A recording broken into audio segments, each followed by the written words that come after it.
I'm Tim Rockey. I'm here with Steve Carrington. So Steve, when did you start on the city council, and how long have you been on the council? I first got on in 1996. That was a strange year where they had the 2 3-year terms, a 2-year term, and a 1-year term, and so I went for the 1-year term and got on. Then served a full term after that. Lost an election, got on again in 2001, and served a full term. I think I won another election, but my son was born, and family just seemed a much higher priority to me then, so I stepped down off the council.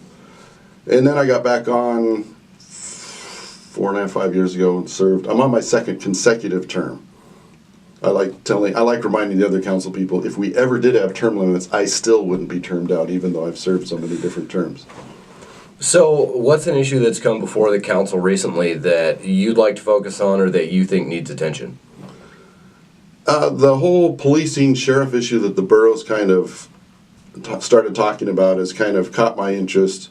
Our city manager made a presentation that kind of looked at if we were to do policing past our city limits border, what would it look like, what would it take, and it gets a little bit complicated because we have jurisdiction within our city limits, and we start going past our city limits, it becomes more complicated. But to me, that lets me ask the question, are our city limits the appropriate size? We're a very dense, small town.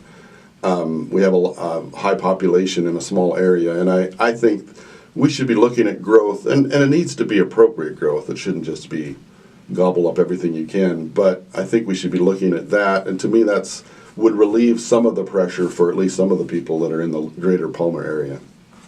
So what's going on with plastic bags concerning the Palmer City Council? Plastic bags. That's kind of an interesting issue I didn't know a whole lot about until they made a presentation at a council meeting, and we did have some Q&A and some dialogue about it.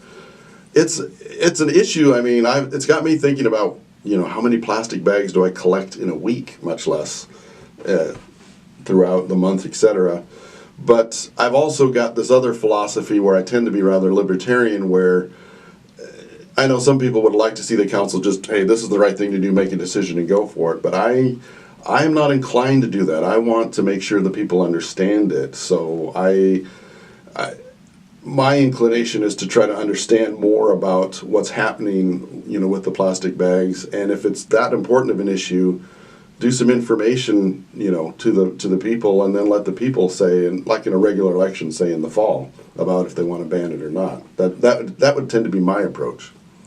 So who's a colleague of yours that you admire that maybe brings something unique to the city council? I really appreciate our mayor, Edna. I've known Mayor Edna DeFries for decades and decades. I remember playing football with her son when I was a teenager. But one of the things she does as mayor is she brings a sense of humor, and it's appropriate humor, but she doesn't hesitate to crack a joke. It helps people feel at ease.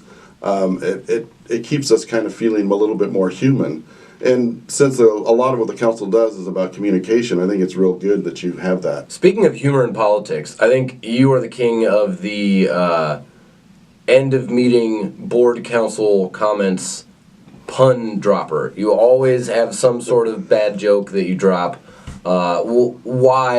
And is there a joke book that's sitting on your desk, or what's the inspiration for some of these wonderfully terrible jokes? I think it was a few years back. Someone had criticized me that I didn't talk enough. I didn't. I'm in a public office. I should be communicating more.